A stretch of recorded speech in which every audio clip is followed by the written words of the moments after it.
Well, hello again, and welcome to another edition of MasterMind Minutes. My name is Gary Occhiogrosso. I am the managing partner for Franchise Growth Solutions, and you can learn all about Franchise Growth Solutions by going to our website and finding out about us.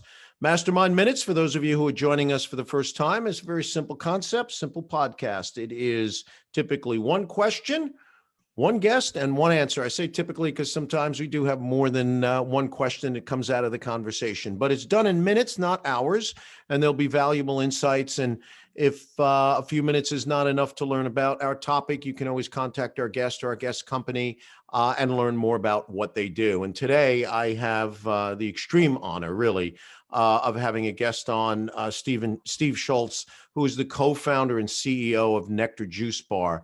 Now, Steve, for those of you who are in our industry, you know he's an award-winning serial entrepreneur, named top 20 people to watch. He's a speaker, mentor, thought leader, and father.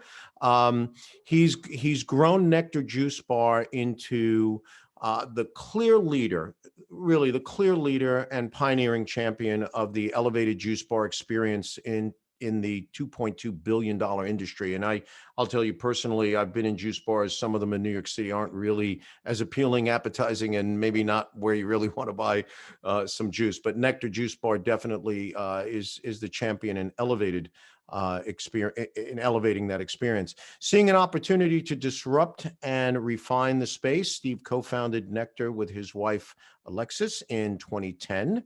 With a promise to reinvent a restaurant category that had lost its way. Steve has successfully developed the brand into a catalyst for change, vowing ingredient integrity, menu transparency, and authenticity across its menu of freshly made and healthier for you meal options. From a single unit in 2010 to now over 150 locations in 17 states nationwide, Steve has catapulted the brand to boast system-wide sales in excess of $100 million each year. Stephen, thank you very much for being with us today. I truly appreciate it. Well, Gary, I appreciate being on the show and look forward to catching up on a few things. Great. So why don't you maybe fill in some blanks, if there's some blanks there, and what you've been doing and what you've been up to lately, and then we'll get into our question. I think you provided a nice overview. During the past year, obviously there were a variety of different challenges. The upside to it for us is being health and wellness being top of mind. We were able to come out of the pandemic with a stronger balance sheet, with double-digit comp sales. We opened about 20 locations, during the pandemic, so we're up to about 180 as we speak today, with another 100 in development. So I think things are heading, for us, things are strong. They're heading in the right direction. We've got a lot of guest engagement, involvement, and expanding to new cities, new communities, new states. And so I'm excited about what's to come.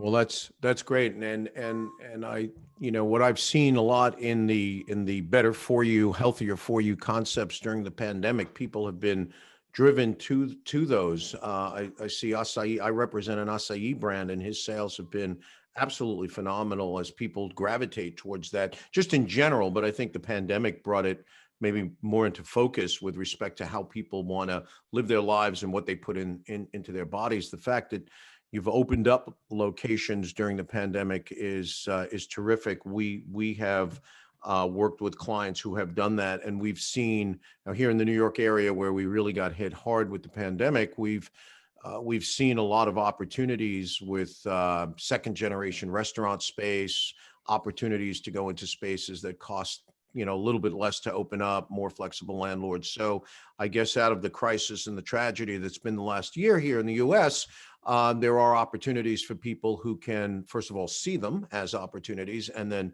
take advantage of them. So it's very exciting to hear that about Nékter. I guess one of the things that I like to talk about, and I like to hear from people like yourself who have built this amazing brand really in the last 11 years, 10 years, tremendous number of units. You've got a great footprint. A lot of today's branding and brand messaging is done digitally. I mean, I'm from the old school days of, newspaper ads. Okay. But I've transitioned into the digital era. And I would like to know what insights you might be able to share with us in terms of what you feel the necessary ingredients are to drive a sound digital strategy, and what you used and will be using to set up your brand for 2021 and beyond. That's really a multi-pronged, question, really, Mhm. because obviously you have, the base in which you want to start your digital communications, and also what you're trying to accomplish. Uh, in today's era, apps, convenience, optimization, a variety of different things have become required, really, in almost all spaces that we look at. Um, Fortunately, I believe we were on the forefront on the digital and the app front, in the sense of we launched our app. And going back to your newspaper example, in 2016, we launched our app, really prior to anybody in our space having it. And we converted people to have little punch cards. You punch 9 and get 10th juice free or something. And the uproar that we got from our guests and that kind of stuff was just, they just weren't used to it. They didn't like it. They didn't, so it was a transitional period. I remember Starbucks, when they switched from, 10 drinks, get free coffee, to the amount of money spent. They got a ton of pushback, but subsequently it worked out quite well. For us, we started out, and the goal was basically convenience, customization, and a variety of different things. We started out in 2016. I think we signed up about 10,000 people the first number of months in January of 16. And you fast forward to today, and we're bearing down on almost 800,000 people on our app, which, considering the size of our company and compared to a lot of people in our space and other spaces, is a tremendous amount of people. And it gets a lot of use. There's a lot of engagement, customization that we use for a variety of different reasons. So I'll just go stop there for a second. Let us. Well, so you mentioned a lot there in terms of the, using digital and increasing the footprint of the brand, which, again, I'm just a big believer. I think it's the way that the world is headed. Certainly no one needs me to say that.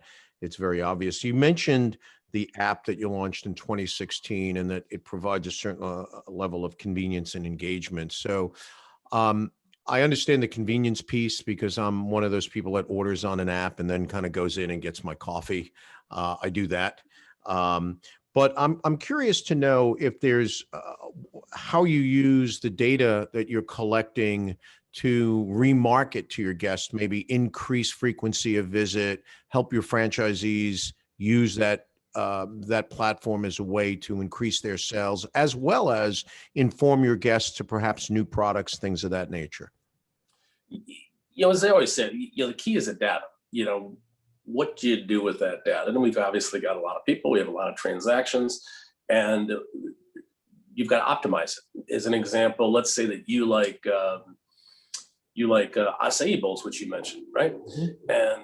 But if, as an example, I'm sending out an offer that is constantly for juices or a cleanse, that just doesn't provide much interest to you. So therefore, our goal is to basically customize, each of those 800,000 emails that is specific to that individual. So if you're, say your acai bowls, my example might be, tell you what, you might get an offer from us that is a acai bowl, and for an extra $2, get protein popper snack for later in the day. And so I think the individual, customization is critical, and how you use that data. Clearly, you want to win back. You've got your frequent guests. You have those people that you maybe lost.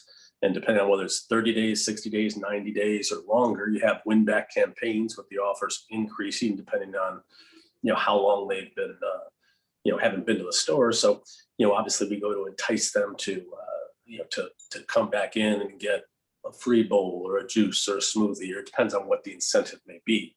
But it's critical to understand who your clients are, what they like, and the trends that you're heading in. Yeah, I agree. The collection of data and the use of the data, to me, is key now in really expanding a business.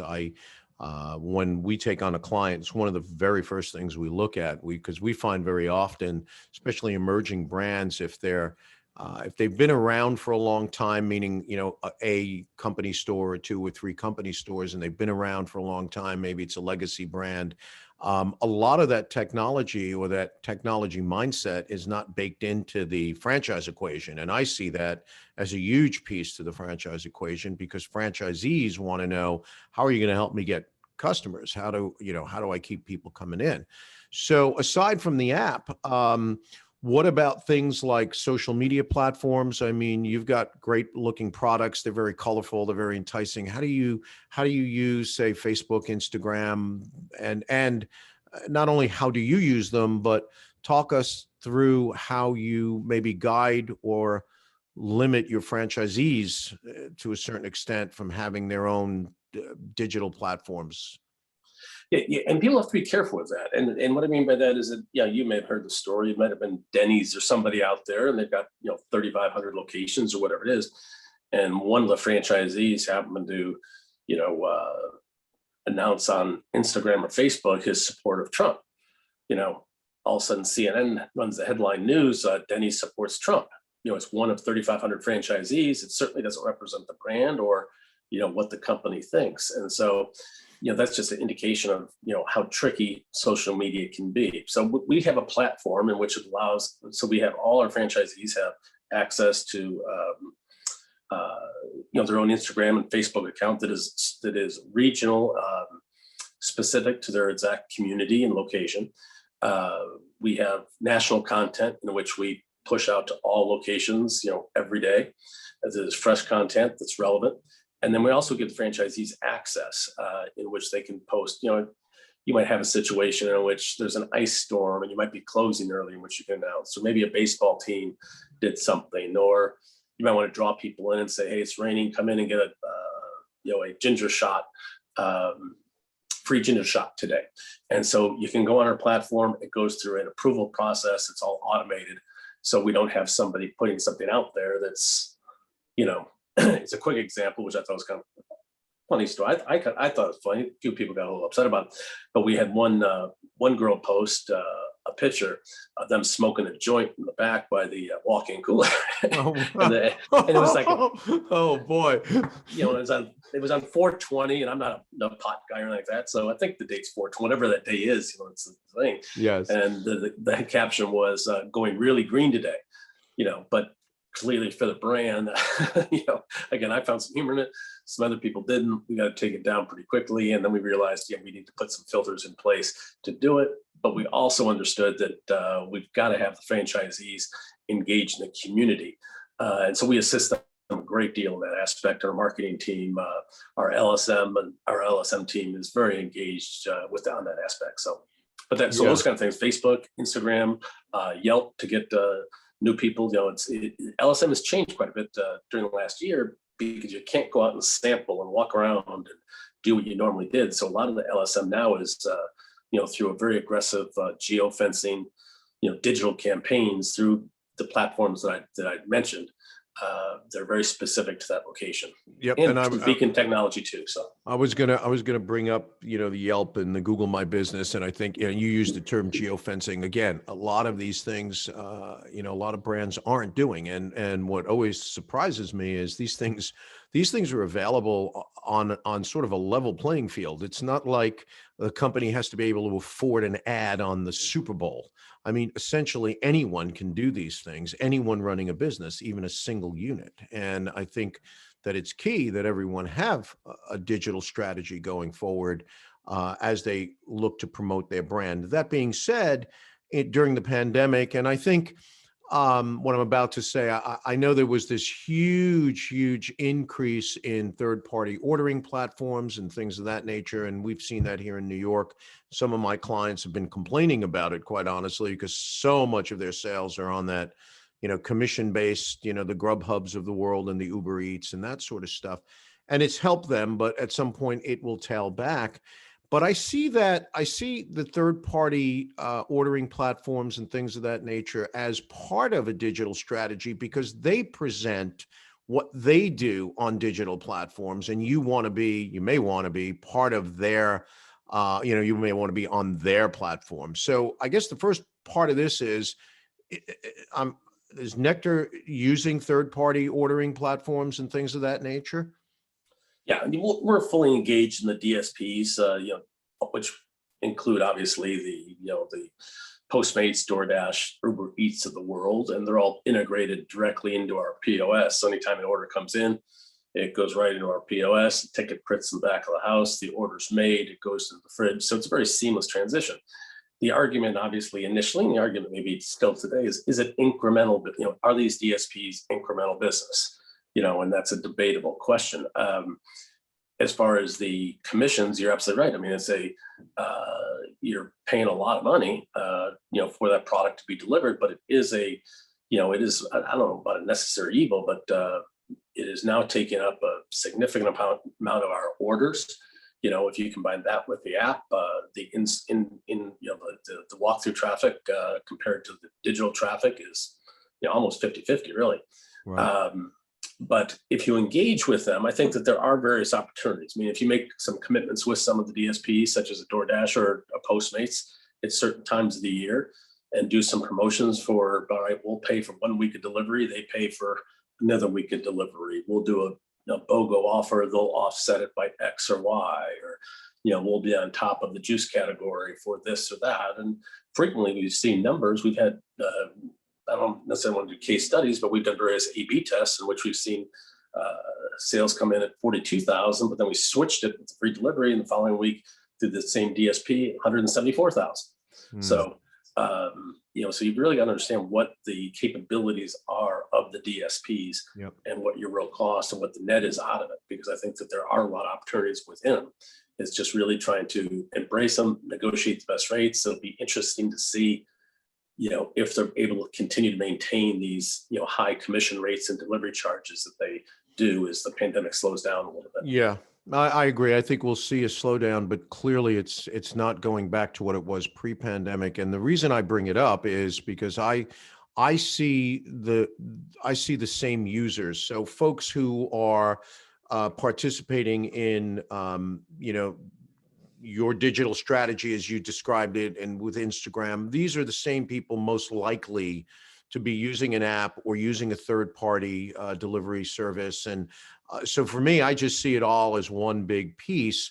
But I agree. I think how you use them and how you view them also. I think a big piece is, are you viewing them simply as a delivery service or an ordering service, or are you integrating your marketing strategy and saying, wait a minute, they're actually marketing my brand also, and they're doing it digitally, and we can kind of integrate what they're doing with what we're doing.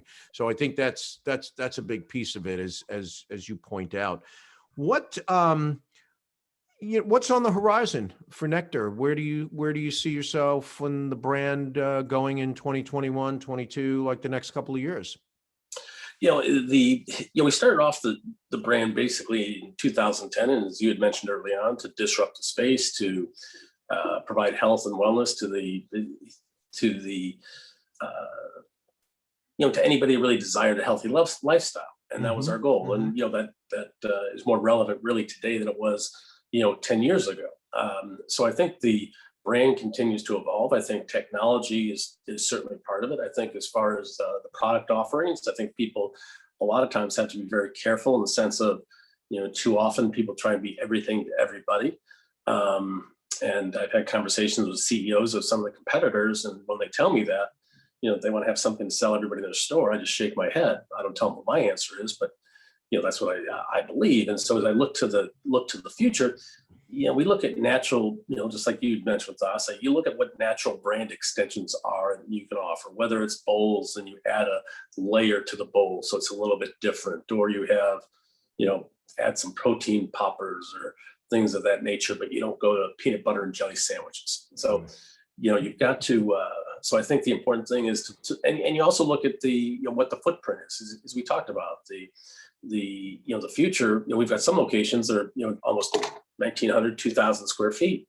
You simply don't need that much space anymore, so the footprint will be less expensive to build out, yet I think just as profitable as sales continue. We're, double-digit comp since, last year sometime. I can't remember when it started, but, obviously we're down when the pandemic started, but since then, since we hit the low, we've been comping positively. So I think that to to build it out, I think, is going to be less expensive. And as far as the growth, we've got about 100 stores in the pipeline as we speak.